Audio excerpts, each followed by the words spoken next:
The following segment is sponsored by Credit Karma. The holiday shopping season can always be stressful. Add in the sky-high inflation and the market uncertainty, and this year is shaping up to be especially challenging for shoppers. Luckily, consumer financial advocate Colleen is here to save the day and give us some great tips on how to lighten the financial stress so many of us are feeling this season. Welcome, Colleen. Hi, Brooke. We are so glad to have you. Now, I know that everybody, our stress has stress typically during this holiday season, and then you add in the financial stress and people are going to feel like they're about ready to lose it. So how can we avoid this holiday shopping stress?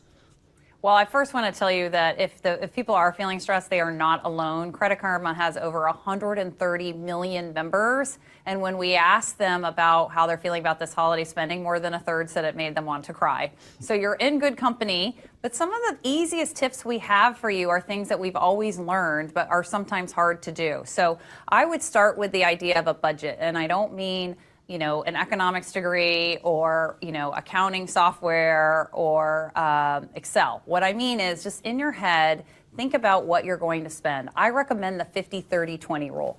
50% of your money needs to go to essentials: mortgage, rent, insurance, childcare payments. 30% goes in what we call the fun category, and 20% should be looking at paying down debt or putting money into savings. And that 30% fun category is really where going out, going on vacation, and holiday spending comes in.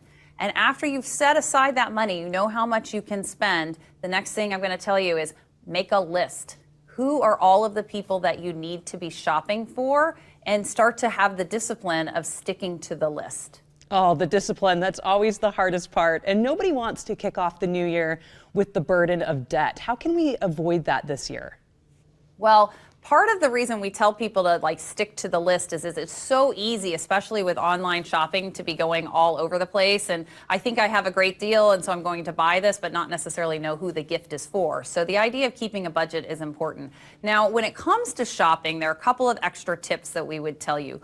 One is you want to just limit your spending to 1 or 2 cards or accounts so that you're not trying to keep track of multiple payments and where all that money is going out.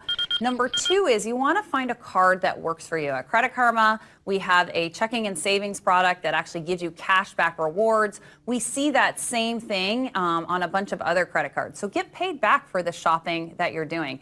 And then the last thing I would tell you, if you are one of those people who really struggle with keeping track of it all, maybe you should use a debit card. And because if you're using a debit card, you're limited to the amount of money that you have in your account. And by all means, you can also still use cash. Set aside that money. And for some people, then you stay away from the online shopping. You can, shop local and smart in that way. You can take a look at the actual purchases, double check your list and say, yes, I need that, or no, I do not. Those are some fantastic tips. Where can viewers go for more information? Certainly, you can come to creditkarma.com. We have a lot of financial information there. It's all free. It's not just about budgeting, credit scores, paying down debt, and how to make your money work for you. Wonderful. Thanks so much, Colleen, and happy holidays. Happy holidays. Thank you.